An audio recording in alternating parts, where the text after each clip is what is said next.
Pues nuevamente feliz Día del Padre a todos, y obviamente voy a hablar un poco acerca de eso. Lo que voy a hablar hoy a lo mejor sí es un poco más dirigido hacia los papás, pero en sí los principios se aplican para cada uno de nosotros, hombre y mujer, y sin importar nuestra edad o nuestras experiencias. Pero quiero conectar algunas cosas el día de hoy. Y queramos o no, todos hemos desarrollado algunas ideas acerca de cómo es Dios en base de las experiencias que hemos tenido con nuestros propios padres terrenales. Por ejemplo, si nuestro papá fue muy amable, muy tierno, muy amoroso, es muy fácil pensar que Dios, nuestro Padre Celestial, es así también.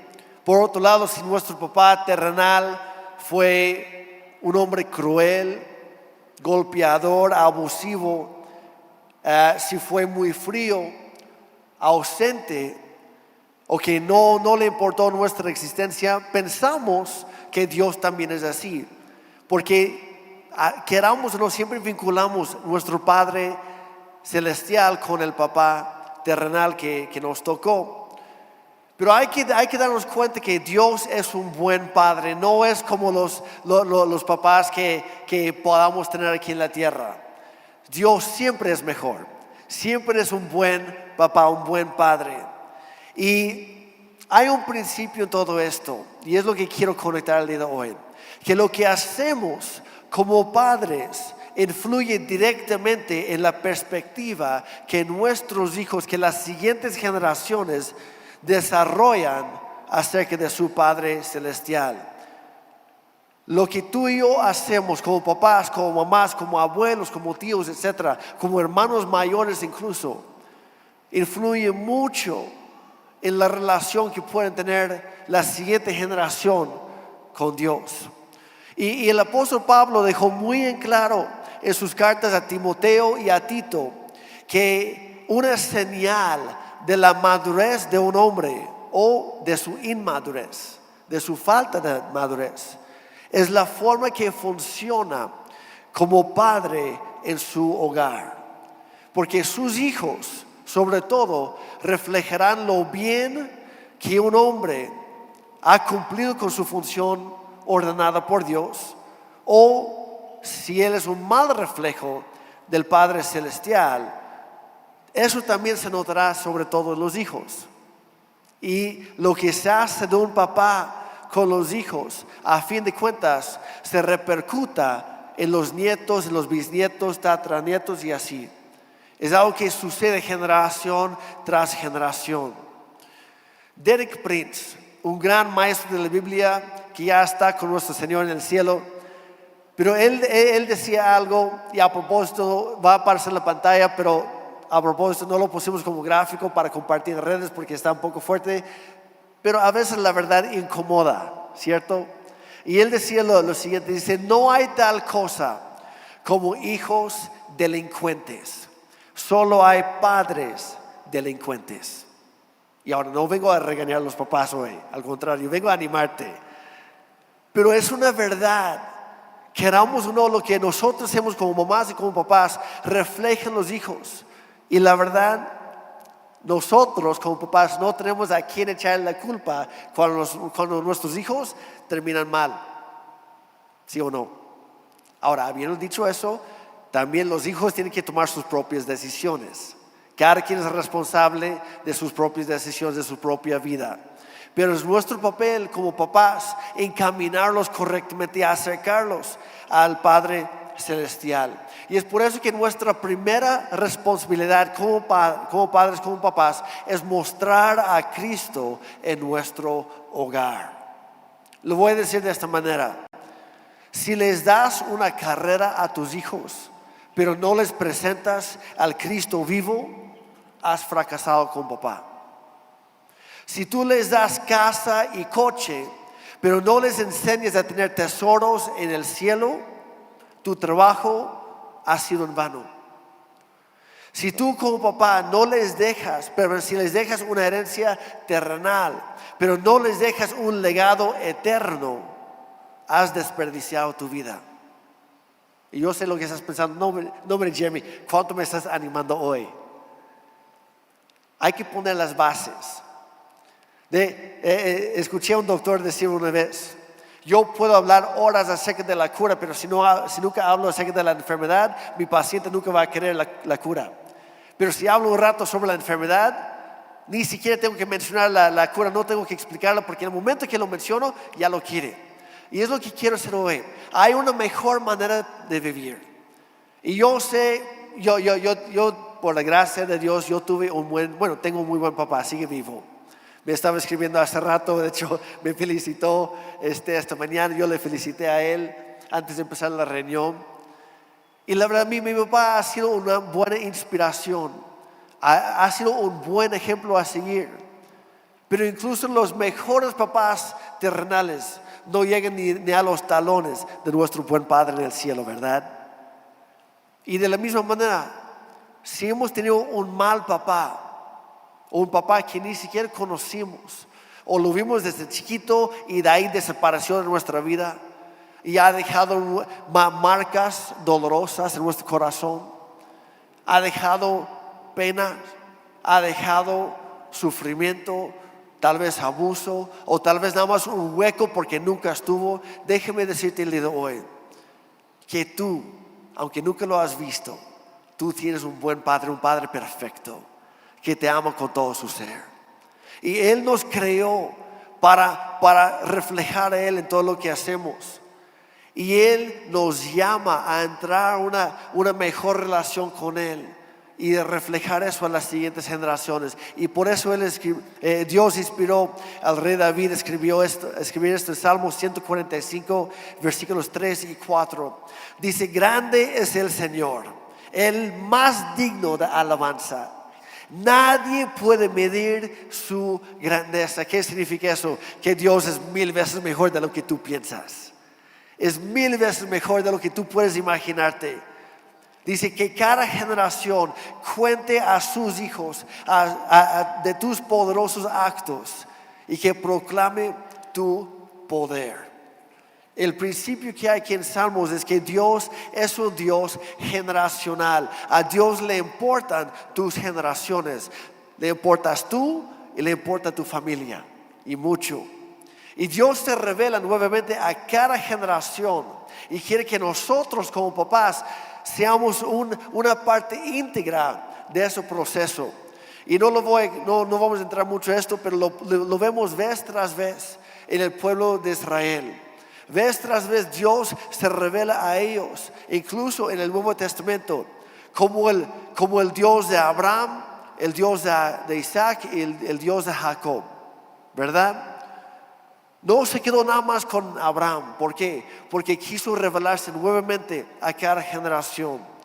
¿Y qué pasa? Pues los hijos de Jacob con sus hijos llegan a Egipto durante un tiempo de hambre, de hambruna. José, el hijo de Jacob, ya estaba ahí, segundo amando después del faraón. Y Dios había provisto un área especial para ellos, para que pudieran vivir cómodamente, que pudieran reproducirse a fin de cuentas, que pudiera hacerse una nación grande y fuerte. Pasaron los años y pasaron varios faraones, y uno que empezó a maltratar y feo a los israelitas. De repente Dios envía a Moisés para ser su liberador, y Moisés los saca de Egipto, los lleva por el desierto, los lleva a la tierra prometida. Y voy a adelantar un poquito. Pasó toda una generación incrédula que no pudieron entrar, tuvieron que dar vueltas por 40 años y regresan otra vez a la tierra prometida, ahora sí para entrar. Moisés no pudo entrar, pero él ya había preparado la siguiente generación a cargo de Josué, quien había sido su ayudante durante mucho tiempo. Y cruzan el río Jordán en seco. Dios hace un milagro, igual como hizo con Moisés cruzando el mar Rojo, lo hizo nuevamente con Josué cruzando el río Jordán. Y esa generación lo vio, lo presenció. Llegaron con Jericó, Dios obró un milagro, ni siquiera tuvieron que pelear. y ganaron la victoria porque las murallas de Jericó se derrumbaron solamente porque gritaron alabando a Dios. No hay nada imposible para Dios, y cuando tú alabas a Dios, Él hace algo en tu vida, la verdad. Él no ha cambiado en lo más mínimo. Y después de esto sucedió la conquista casi completa de la tierra prometida a cargo de Josué, y disfrutó el pueblo de Israel varios años de paz. Y luego sucedió algo, y es lo que quiero mencionar el día de hoy. Jueces capítulo 2, versículo 7 y luego el versículo 10.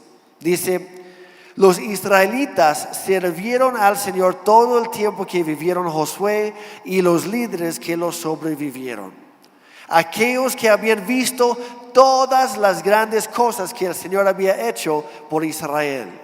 Esa generación se mantuvo fiel. Pero luego, ¿qué pasó después? Versículo 10. Después de que murieron todos los de esa generación, vamos a llamarlos la generación de los milagros, dice, creció otra que no conocía al Señor ni recordaba las cosas poderosas que Él había hecho por Israel. ¿Cuántas generaciones pasaron? A ver, léelo otra vez en tu Biblia. ¿Cuántas generaciones pasaron entre la generación de milagros y la generación que no conocía a Dios? ¿Cuántas generaciones pasaron? Una. ¿Cómo es posible? Sería más fácil creerlo si habrían pasado, no sé, 3, 4 generaciones, como 100 años o más, pero fueron los hijos directos de la generación de milagros, y ni conocían a Dios. No recordaban todo lo que Dios había hecho por ellos. Estamos hablando de los mismos hijos de las personas que presenciaron milagro tras milagro, literalmente cada día en el desierto, con el maná que caía en el cielo, con los pájaros que llevaba Dios cada día para que comieran carne, que agua brotaba de las rocas cuando tenían sed, de los milagros de Jericó, de ahí y todas las demás ciudades que Dios conquistó por ellos, del milagro tras milagro. Los hijos de ellos no pasó mucho tiempo, pasaron un par de años. ¿Y qué es lo que sucedió? Porque hay que darse cuenta que esta generación que no conocía a Dios, ellos eran niños cuando cruzaron el río Jordán. Estaban ahí y ni así. Ellos vivieron los mismos milagros que sus papás, pero nunca conocieron a Dios. Ellos fueron los primeros en pisar la tierra prometida, a disfrutar las promesas cumplidas de Dios, pero nunca conocieron a Dios. ¿Cómo sucedió? Pues mucho antes de que todo eso sucediera, Dios había dejado unas indicaciones muy claras, muy específicas a los israelitas en cuanto a cómo criar a sus hijos y cómo hacer esta transferencia generacional en cuanto al conocimiento de Dios. Y lo encontramos en Deuteronomio capítulo 6, versículos 4 al 9. Dice: escucha, Israel, el Señor nuestro Dios es el único Señor.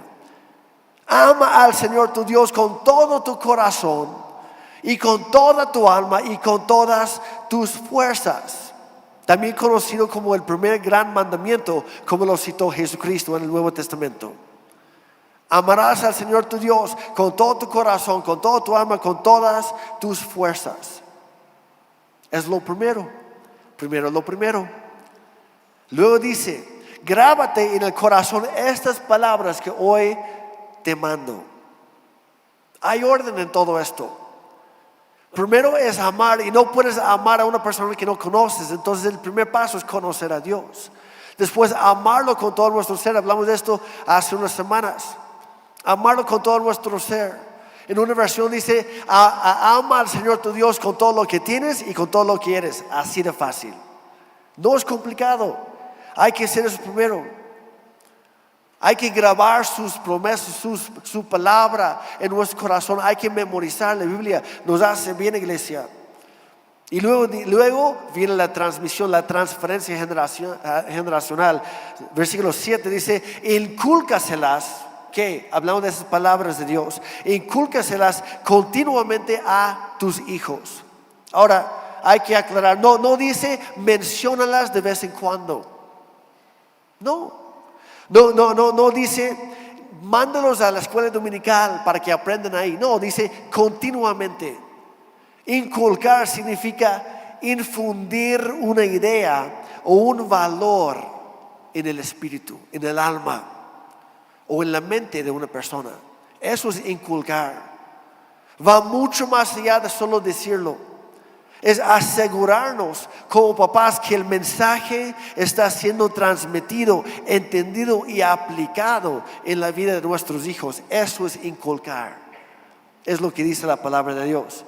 Sigue diciendo, háblales de ellas cuando estés en tu casa y cuando vayas por el camino, cuando te acuestes y cuando te levantes. Átalas a tus manos como un signo. Llévalas en tu frente como una marca. Escríbelas en los postes de tu casa y en los portones de tus ciudades. Entonces, ¿qué pasó? Si Dios les había dicho literal, paso por paso, qué hacer, ¿qué sucedió entonces? ¿Qué salió mal? El problema es que esa generación de papás hicieron caso a algunas de las indicaciones de Dios, pero no a otras. Y tristemente empezaron con las últimas y descuidaron las primeras. Y es por eso que hasta el día de hoy puedes ir a Israel y vas a encontrar que en el marco de las puertas de sus casas, en los postes de las casas, están enterrados rollos en miniatura del Torah, los primeros 5 libros de la Biblia. Literalmente lo metieron ahí en los postes. Hasta el día de hoy, con los judíos ortodoxos, en sus ropas que llevan puestas, en los bordes hasta el fondo hay borlos y llevan ahí rollos en miniatura del Torah. Literalmente los llevan puestos. Cada vez que lleguen a su casa, dan un beso o de la boca o beso su mano y luego tocan la palabra, las escrituras en los postes de la casa. Hicieron eso, pero no hicieron lo más importante. Y de ninguna manera estoy hablando mal de los judíos. Lo que estoy diciendo es que tú y yo como papás, ¿cuántas veces no hemos hecho lo mismo? Que cuando nos conviene, sacamos la palabra de Dios. Cuando estamos enojados, cuando queremos convencer a nuestros hijos, cuando queremos hacer que nos obedezcan. Pero cuando tratamos a la esposa, cuando nuestros hijos escuchan los gritos que salen de la puerta de nuestra recámara, hay un majestuoso silencio en la casa el día de hoy. Tiene que haber coherencia, y ese es mi punto hoy. Tiene que haber coherencia en nuestra vida como papás. Porque conocer a Dios no es solamente tener conocimiento de inteligencia.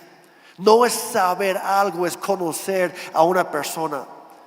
Y esta desconexión de una generación de papás con Dios que prefirieron seguir reglas y hacer una religión en lugar de tener una relación, y su desconexión con el Padre Celestial más adelante provocó una desconexión entre ellos como papás y sus propios hijos.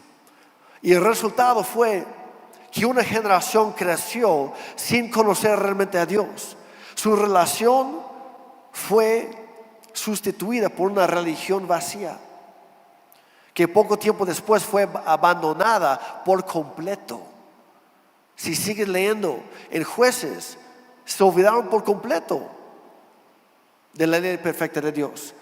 Empezaron a adorar ídolos y otras cosas. Crearon su propia religión que no tenía nada que ver con lo que Dios había mandado en primer lugar. Y tristemente nosotros a veces hacemos lo mismo. Por no conocer bien a Dios, por no buscar a Dios, por estar más interesados en una religión en lugar de nuestra relación con Cristo Jesús. Te quiero hacer una pregunta hoy. Tus hijos, No los hijos del que está a tu lado. No los hijos del pastor. Bueno, mis hijas. No los hijos de otros, tus hijos. ¿Realmente tus hijos conocen al Dios de sus papás, o sea, de ti? ¿Conocen a tu Dios? ¿Qué les estás dando? ¿Una religión o les estás heredando una relación? Algunos que están pensando, no, pues obvio, pues oramos por los alimentos casi todos los días en casa. Y no solamente eso, cada fin de semana yo los llevo a la iglesia, yo traigo a mis hijos fielmente, yo los llevo, a veces los llevo arrastrando, ¿no es cierto? Ya vayan a su clase, aprendan algo. Y todavía enojados lo hacemos. Otros, no, pues yo los traigo aunque sea un par de veces al mes. Otros, yo los mando al campamento de adolescentes cada año para que los pastores y los encargados de los adolescentes los compongan para mí. Y es una historia real. Ya perdí la cuenta de cuántas veces una abuela bien intencionada viene y me pide permiso, Jeremy, es que no viene aquí, pero quiero mandarlo al campamento para que tú me lo compongas. Digo, pues ni que yo fuera su papá. Yo no soy su mamá. Eso no me corresponde a mí hacerlo. Y lo siento y lo digo con mucho amor, pero nosotros no vamos a componer a tus hijos por ti. Eso es tu trabajo. No, nosotros no podemos componer lo que tú descompones toda la semana. ¿De quién es el trabajo? Nos toca a cada quien en nuestras generaciones. ¿Me están siguiendo? No estoy enojado con nadie, por cierto, Pero algunos piensan literalmente que es el trabajo de los pastores o las maestras de niños educar a nuestros hijos, y no es cierto. Mamá, papá, Dios te puso a ti en tu hogar, en tu casa, en tu familia, para ayudar a tus hijos a conocerlo a Él directamente. Nuestra responsabilidad como pastores, ¿saben qué es? Es enseñarte cómo hacerlo. Y de ahí es decisión de cada quien, si lo pone en práctica o no. Pero lo que nosotros enseñamos o predicamos los domingos no producirá mucho fruto en casa si no lo cultivamos entre semana. Y es por eso que es trabajo de cada quien. Así que hoy lo que quiero hacer es retarte un poco. Aprovechar lo que Dios te ha dado en tu propio hogar, que es tu familia, tu matrimonio, tus hijos, tus nietos tal vez, o los que son jóvenes todavía solteros, tus papás, tus hermanos. Y aprovechen la oportunidad de ayudar a esas personas a conocer al Dios verdadero, al Dios de sus papás. El Dios que te ama con todo su ser, que te ha protegido, te ha guardado, te ha bendecido, te ha sanado, te ha ayudado vez tras vez. Ese Dios real, ese Dios verdadero, el que tú conoces. ¿Cómo podemos lograrlo? Son 3 pasos muy sencillos. Número 1, conoce a Dios, pero conoce a Dios personalmente. La primera cosa que tenemos que hacer si queremos que nuestros hijos conozcan a Dios es conocerlo nosotros primero. Tiene sentido, ¿verdad? ¿Por qué? Porque no puedes presentar a una persona que tú no conoces. Yo no puedo llegar a decir, Paco, mañana lunes acompáñame a México, te quiero presentar al presidente, quiero que lo conozcas. ¿Con qué derecho si ni yo lo conozco? ¿Me explico? Yo no tengo acceso a Él porque no lo conozco personalmente. Es lo mismo con Dios. Tú no puedes presentar un Dios vivo y verdadero a tus hijos si tú no lo conoces primero. Tú no puedes llevar a una persona a un lugar donde tú no estás. ¿Me estás siguiendo? Aquí es justo aquí donde falló esa generación de padres del pueblo de Israel. Ellos habían visto de primera mano todos los milagros que Dios hizo en Egipto y en el desierto. Ellos eran niños cuando Dios los liberó de su esclavitud. Ellos crecieron viendo milagro tras milagro en el desierto. Vieron cómo Dios peleó por ellos y derrotó a todos sus enemigos vez tras vez. Pero de alguna forma, de alguna manera, nunca conocieron a Dios realmente. de manera personal. No sé cómo sucedió, más que igual que en los tiempos de Cristo, hubo mucha gente que vio los milagros, incluso que fueron sanados y nunca se acercaron a Dios. Se acercaron a la persona de Jesús por conveniencia, pero nunca tuvieron el compromiso de seguir buscando a Dios después. Porque fueron las mismas personas que un par de años o meses o semanas o días después, literal días, la misma semana, después de que todo el mundo estaba gritando aleluya, hosana, bendito el que viene en el nombre del Señor, cuando Jesús entró a Jerusalén, las mismas personas 5 días más tarde empezaron a gritar: crucifíquenlo, mátenlo, no lo queremos.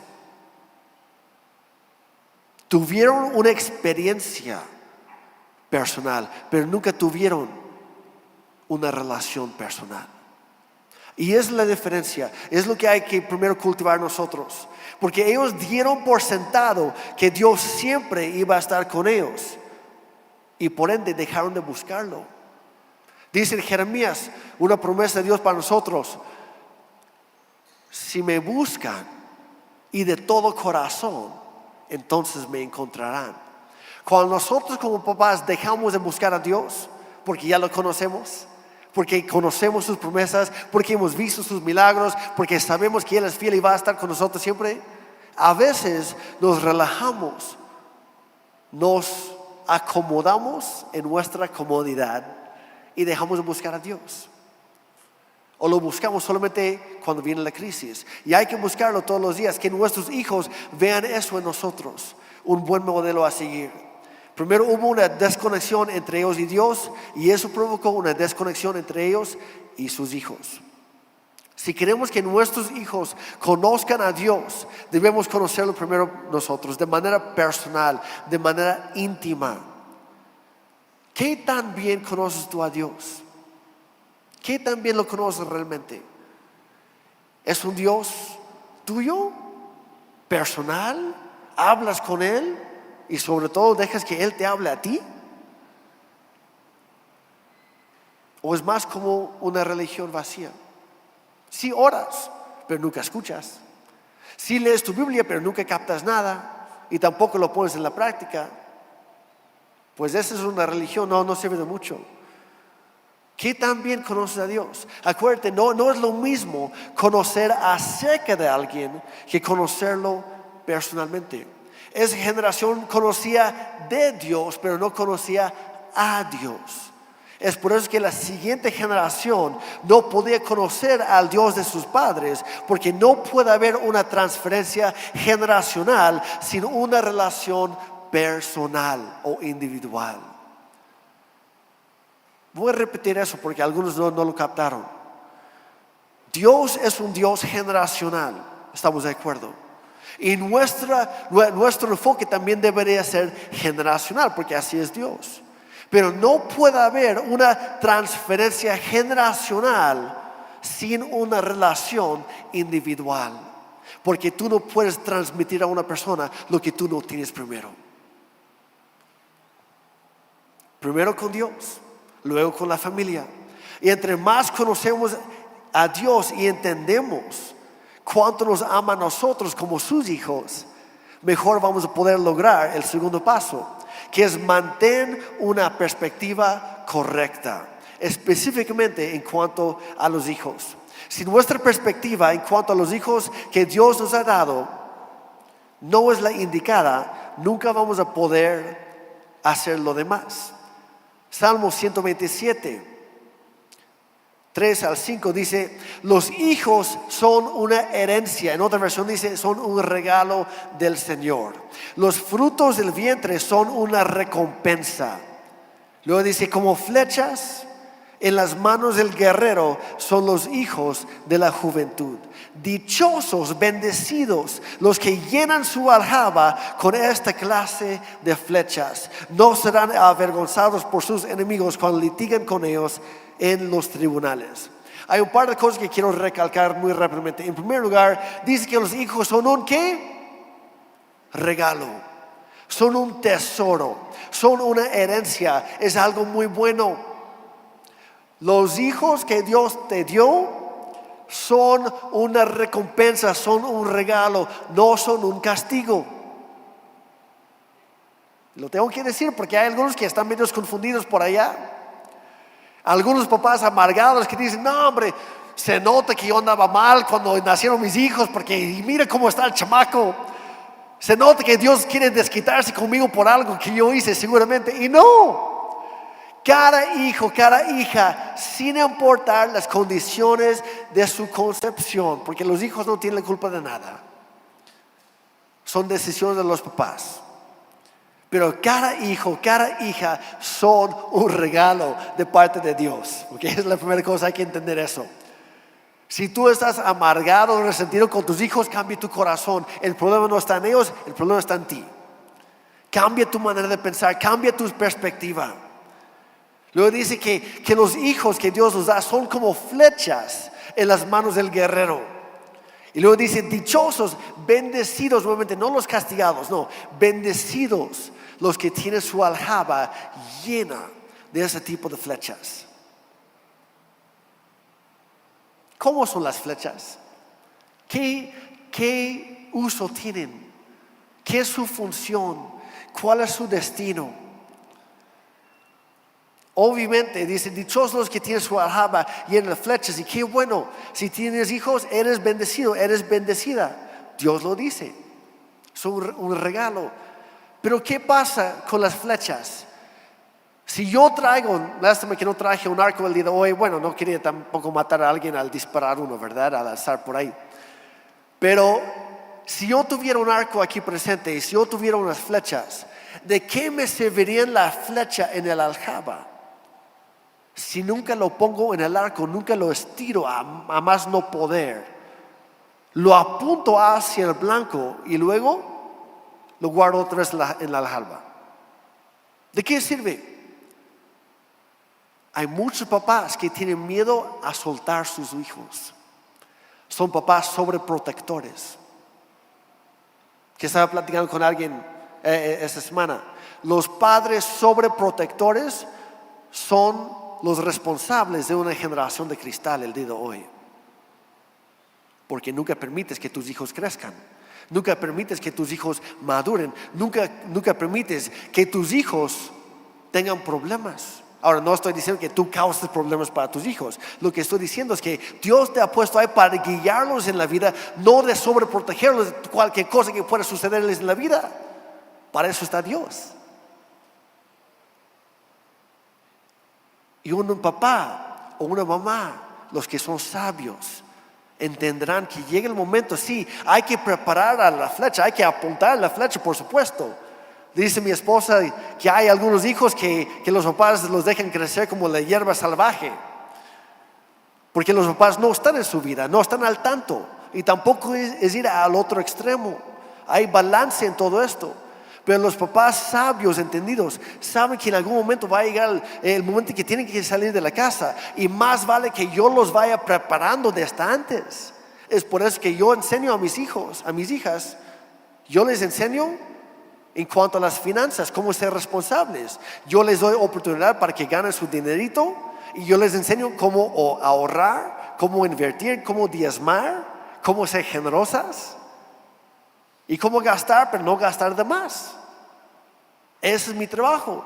En las finanzas es lo mismo en cuanto a la educación, en cuanto a la integridad, en cuanto a hablar con la verdad y no la mentira, en cuanto a ser diligentes, en cuanto a tener un espíritu de excelencia y todo lo demás, incluso cómo depender de Dios.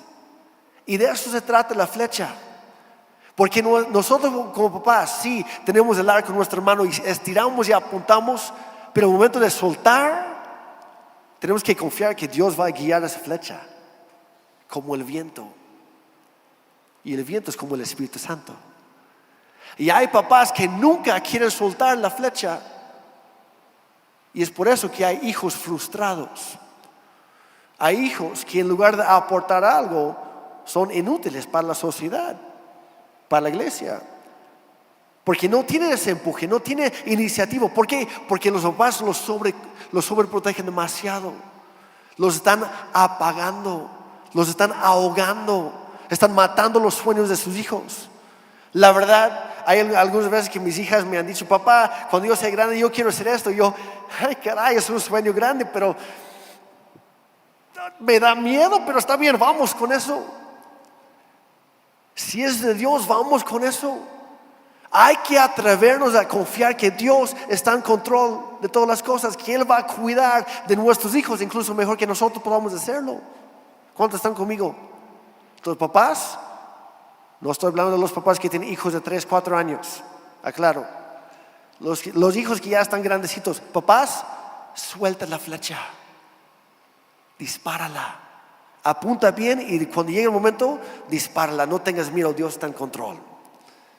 Nuestro deber como padres es apuntar a nuestros hijos en la dirección correcta hacia Cristo y luego impulsarlos y soltarlos en las manos de Dios.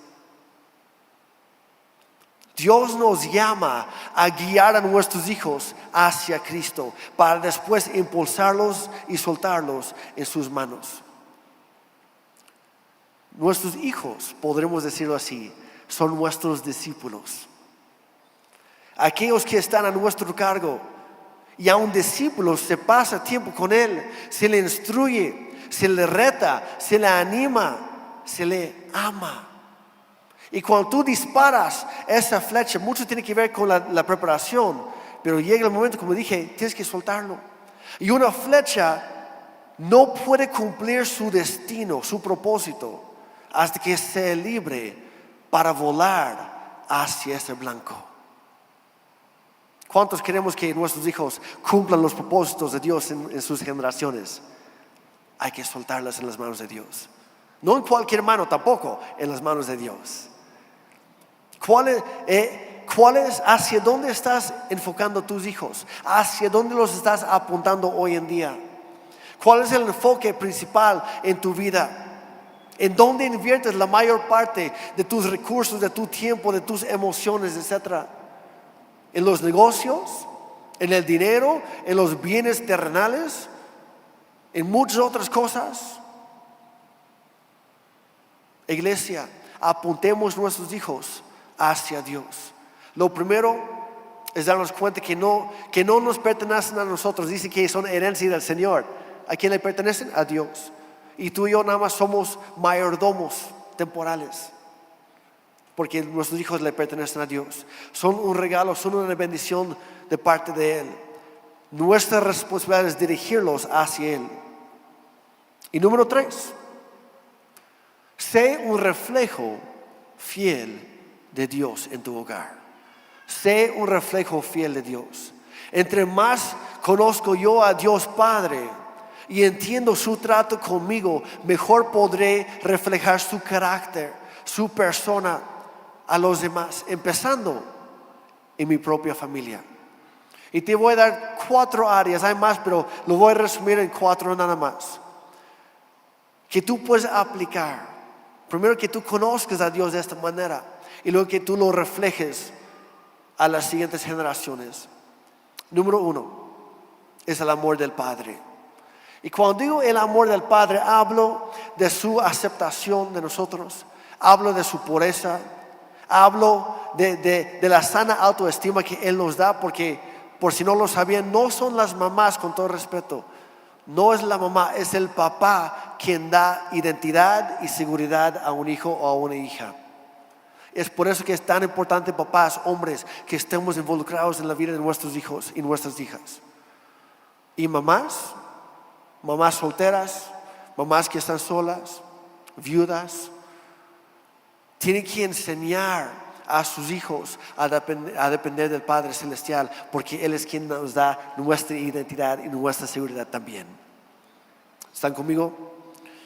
Él nos da nuestro valor, nos da nuestra importancia, nuestra identidad. Primero Juan 4, 7 y 8 dice lo siguiente: queridos amigos, sigamos amándonos unos a otros. Sigamos amándonos unos a otros, porque el amor viene ¿de quién? De Dios. Todo el que ama es un hijo de Dios y conoce a Dios. Si tú conoces a Dios, se debería mostrar en tu amor hacia los demás. Es más, me encantan las cartas de Juan porque son bien directas, bien netas. Dice, pero el que no ama, no conoce a Dios, porque Dios es amor. El que no ama demuestra que no conoce realmente a Dios. Papás, por un momento, lo bueno es que tus hijos adolescentes no están aquí en este momento para desmentirte, ¿verdad? Pero si fueras a pensar, híjole, ¿cómo me describirían mis propios hijos? ¿Como una mamá, un papá amoroso? ¿O una persona enojona, odiadora, criticona, juzgona? Hay unas sonrisas nerviosas por ahí. Pensando, sí, gracias a Dios no están mis hijos ahorita. ¿Cómo te describirían? Dice, el que no ama, no conoce a Dios. Y nuestros hijos en nuestro hogar son los primeros en darse cuenta si nosotros somos reales, si somos genuinos en nuestra fe o si es pura pantalla. Ya he mencionado en otras ocasiones de muchos adolescentes en otras generaciones que me decían, Jeremy, mi mamá parece la más santulona de la iglesia, pero en casa es la misma diabla. Chavos que me dicen lo mismo acerca de su papá. Y si somos nosotros hipócritas, ¿qué creen? No estamos transmitiendo el conocimiento de Dios a nuestros hijos. Les estamos transmitiendo una religión vacía e inútil. Papás, hay que ser reales. Hay que trabajar en nuestro carácter, porque el que no ama no conoce a Dios. Dice que el que sí ama demuestra que es hijo de Dios. Trabaja en tu carácter, desarrolla. Cada personalidad tiene puntos fuertes y tiene puntos débiles. Trabaja en los puntos débiles y que no se te suban, que no se suban un punto de orgullo los puntos fuertes. El amor no es una emoción, es una decisión que te mueve a la acción. Juan 3:16 es el ejemplo perfecto de esto. Ya lo conocen. Nadie se levanta en la mañana diciendo, no, pues hoy voy a andar de enojado, hoy voy a criticar a mis hijos, hoy voy a regañarles. No, pero ¿qué pasa? Nos levantamos, sucede algo y nada más reaccionamos en enojo en lugar de responder con el amor de Dios y mostrar los frutos del Espíritu Santo en nuestra vida, que son varios, pero entre la lista se encuentra la paciencia, el amor, la bondad, la amabilidad, el dominio propio. Mira, si llevas años y años y décadas con tu mal carácter, que no cambias nunca, es porque no has entregado tu vida realmente a Cristo. Lo siento. Es porque tienes una religión, no una relación. Es porque no has permitido que el Espíritu Santo trabaje en ti. Y déjeme decirte, papás, Dios quiere tratar primero con nosotros y después se encarga de nuestros hijos. Muchas veces, ¿qué hacemos? Lo hacemos al revés. Dios, esto con los hijos, y nosotros no queremos cambiar nada. Que nosotros tengamos esta relación. Hay papás que cuando llegan a casa en la tarde después del trabajo, en lugar de que sus hijos corran hacia él, papá, qué bueno que ya estás en casa, con un abrazote, dicen, ya llegó el ogro, es momento de esconderse.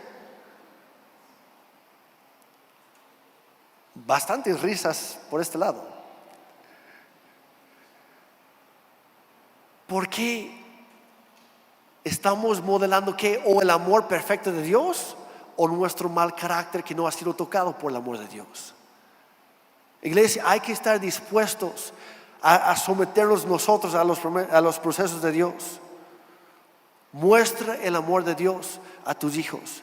1 Corintios 13, 4 al 7, dice, el amor es paciente y bondadoso. El amor no es celoso ni fanfarrón, ni orgulloso ni ofensivo. Fíjate aquí, el amor no exige que las cosas se hagan a su manera. ¿Cuántos papás no andan por ahí? Hazlo así. ¿Por qué? Porque yo lo digo.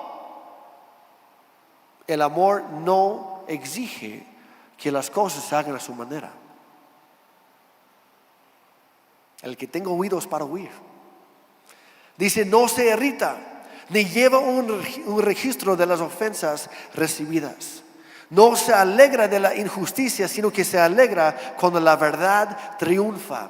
El amor nunca se da por vencido.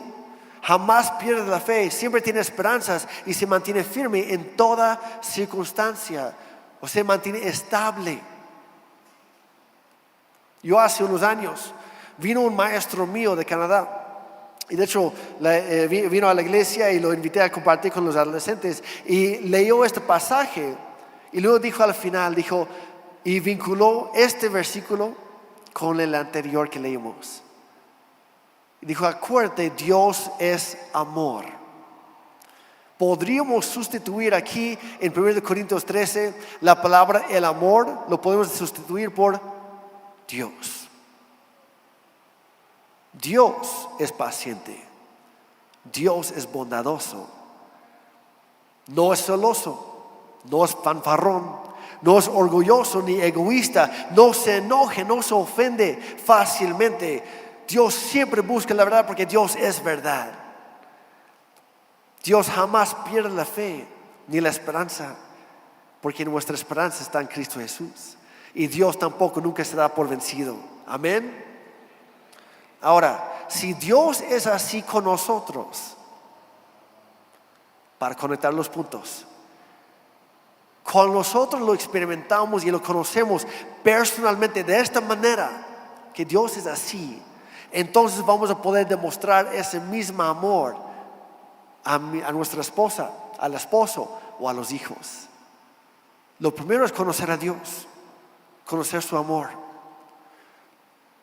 Digan conmigo, por favor, Dios, mi Padre Celestial, es paciente, es bondadoso, no es celoso, no es orgulloso, ni egoísta, no se enoja, ni se ofende fácilmente y me ama a mí.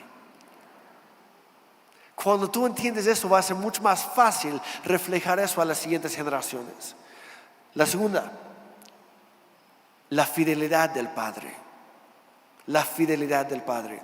Dios es verdad, Él es fiel. Dios siempre cumple sus promesas a nosotros y quiere que nosotros seamos como Él.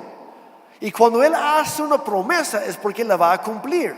Venga lluvia, tormenta o terremoto, Dios siempre cumple su palabra porque Él es fiel como papá, como padre. Él es verdadero y quiere que nosotros seamos así. Segundo de Timoteo 2:13, esto me encanta, dice, si somos infieles, Dios permanece fiel, pues Él no puede negar quién es. Ahora, eso no es pretexto para que nosotros seamos infieles. El principio aquí es que Dios siempre es el mismo, Él nunca cambia. El carácter de Dios no depende de lo que sucede a su alrededor. Su amor, su fidelidad a nosotros como buen padre no depende de lo que nosotros hagamos como hijos. Papás, aplique eso en tu casa, que tu carácter no varíe de acuerdo a lo que tus hijos hagan o no hagan. Sé constante, sé amoroso, sé fiel incluso cuando tus hijos no lo sean. Demuestra integridad en todo momento. Así quiero ser yo. No sé tú, pero así quiero ser yo. Un esposo y un padre que es fiel y verdadero, que cumple lo prometido, porque así es mi Padre Celestial. Y Él me lo ha demostrado durante toda mi vida. Y yo quiero ser como Él, porque su fidelidad produce en nosotros paz, seguridad, esperanza, estabilidad y confianza. Y eso es lo que yo quiero sembrar en mis hijas y en mis generaciones. ¿Alguien más quiere eso? Pues ya sabemos cómo. Es lo que yo quiero para mi familia. Que yo sea fiel y que mi fidelidad no dependa de lo que hagan los demás. Que sea una marca distintiva de mi carácter, porque así es mi Padre Celestial. Y yo quiero ser como Él.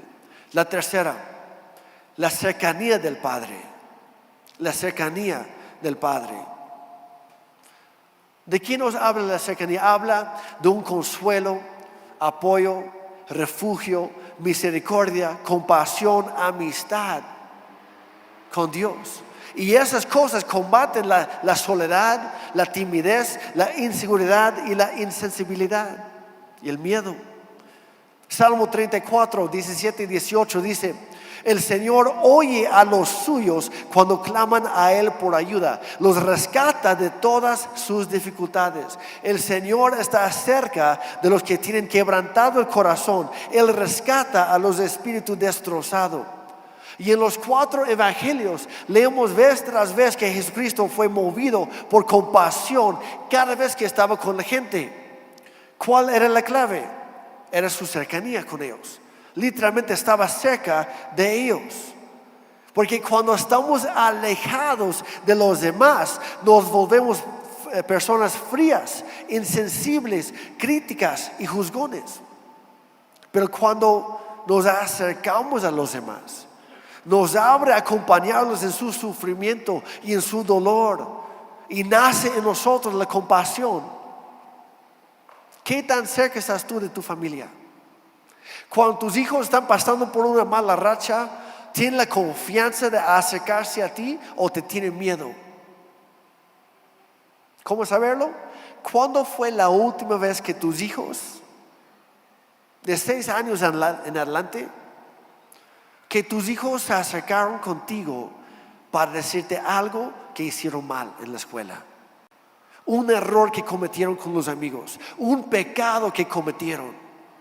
Si no te están contando sus fallas, sus fracasos, es porque no te tienen confianza. Muy probablemente porque la última vez que lo hicieron, se lo echaste en cara, te enojaste con ellos, le criticaste, le regañaste y le enseñaste a través de eso a desconfiar de ti. Y se rompe esa cercanía. Nuevamente, ¿cuál es el trato de Dios con nosotros? Dice su palabra que cada vez que nos acercamos a Él, dice: acérquense a Dios en Santiago 4:8, acérquense a Dios y Él se acercará a ustedes.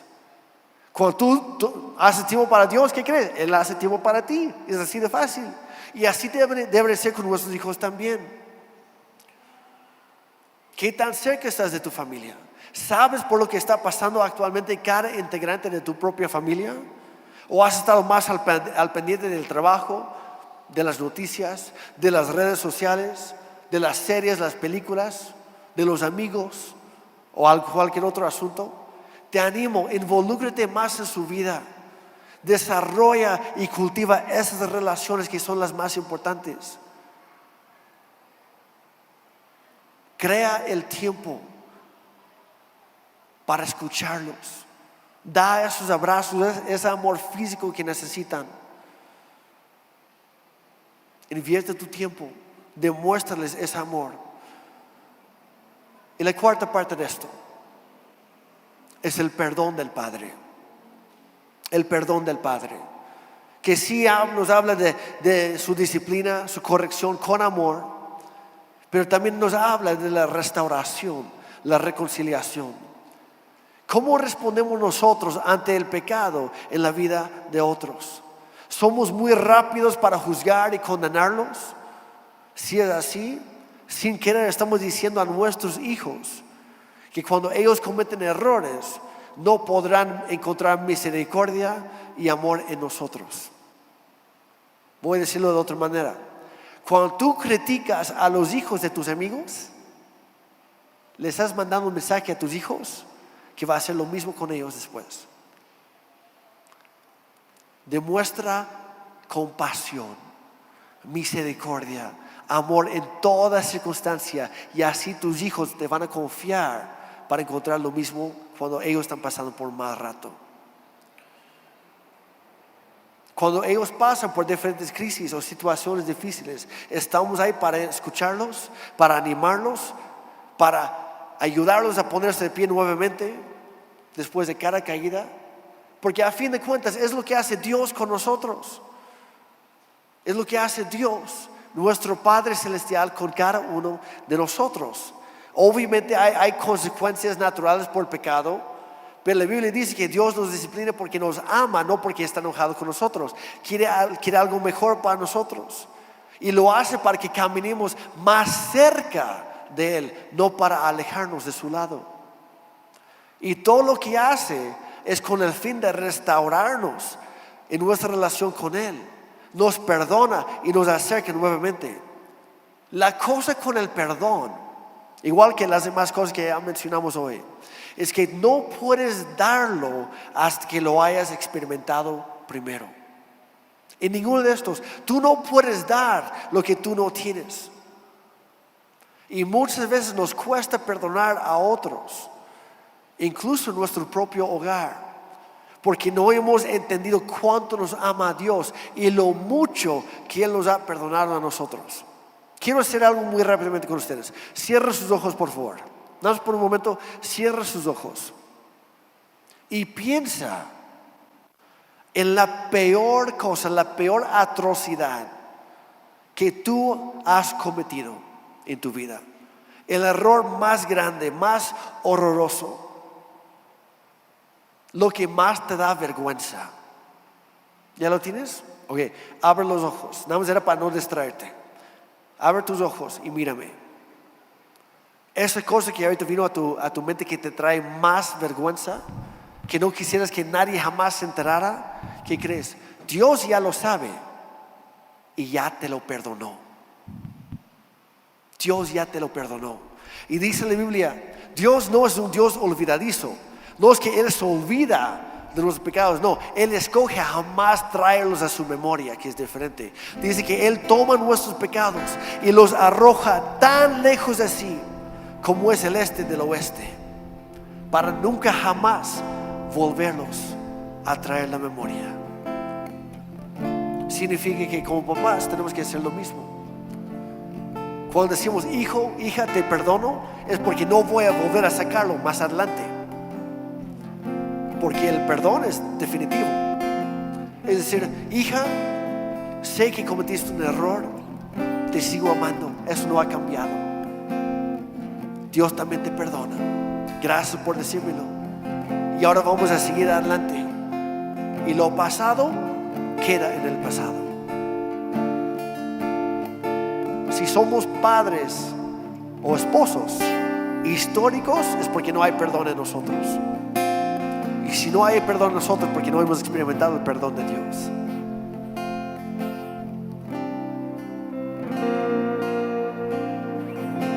Pero Jesús murió por ti para perdonarte ese pecado. Ya te ha perdonado y ahora es tu momento que nosotros hagamos eso también. Primero experimentar a Cristo, conocerlo realmente y luego transmitirlo. Ese es el Padre que yo quiero ser. Ser un buen Padre como es mi buen Padre celestial. Lleno de amor perfecto, fiel en todo momento, siempre cerca de mí, involucrado en mi vida y listo para perdonarme, levantándome en sus grandes brazos de amor cada vez que yo me caigo. Así es mi Dios y así quiero ser yo. A eso hemos sido llamados y nunca es demasiado tarde, sea cual sea tu situación.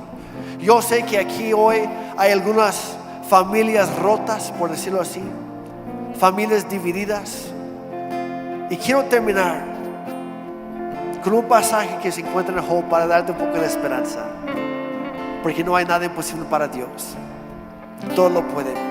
Job 14, 7 al 9 dice: si se derriba un árbol, queda al menos la esperanza de que retoñe y de que no se marchiten sus renuevos. Queda esperanza, aunque sea rebajado al tronco. Dice: tal vez sus raíces envejezcan en la tierra y su tronco muera en su terreno, pero al sentir el agua florecerá otra vez, echará ramas como árbol recién plantado. Y eso, iglesia, es lo que Dios quiere hacer en nuestra vida también. ¿Cuántos lo creen? Si tú lo crees, ponte de pie, por favor. Vamos a terminar. Y quiero orar por ustedes. No sé si ya regresaron los juniors y adolescentes. Si me pueden confirmar, por favor. quiero orar por ti primero. En primer lugar, si tú nunca has conocido aún a este Dios verdadero, este Dios de amor, quien hizo todo por ti, si tú quieres conocerlo, lo puedes hacer hoy mismo, ahora mismo. Y se hace a través de hacer una oración de fe, un compromiso con Él. Y lo puedes hacer repitiendo mis palabras o expresándolo en tu propio corazón. Pero yo te animo, si ese eres tú hoy que quieres conocer a Dios como nunca antes, levante tu mano, por favor, para que yo sepa por quién voy a orar. Ok, gracias. Y vamos a orar todos juntos para que nadie tenga que orar solo. Padre Santo, yo decido creer en ti. Y a partir de ese momento yo te voy a ver así como mi Padre Celestial, mi buen Padre. Dios, yo te necesito en mi vida. Reconozco que yo he cometido muchos errores, muchos pecados a lo largo de mi vida, pero hoy he escuchado que tú me has perdonado de todos ellos. Gracias a lo que hizo tu Hijo Jesucristo en la cruz por mí. Él murió para pagar el precio de mis pecados. Hoy recibo yo ese perdón. No lo merezco, pero lo recibo por fe, por tu gracia, por tu amor. Gracias por perdonarme. Gracias por darme una nueva vida a partir de hoy. Y si Cristo murió por mí, entonces a partir de hoy yo viviré por ti. Ese es mi compromiso contigo, Dios. Gracias por adoptarme como hijo tuyo. Yo viviré para agradarte a ti, papá. En el nombre de Jesús, ven a mi vida. Sé mi Señor y mi único y suficiente Salvador. Mi vida te pertenece. Y ahora quiero orar por todos aquí. Específicamente queremos orar por los papás. Si tus hijos están aquí, hijos, acércate a tu papá, por favor. Hijos, hijas, a tu mamá, a tu papá. Queremos orar por las familias.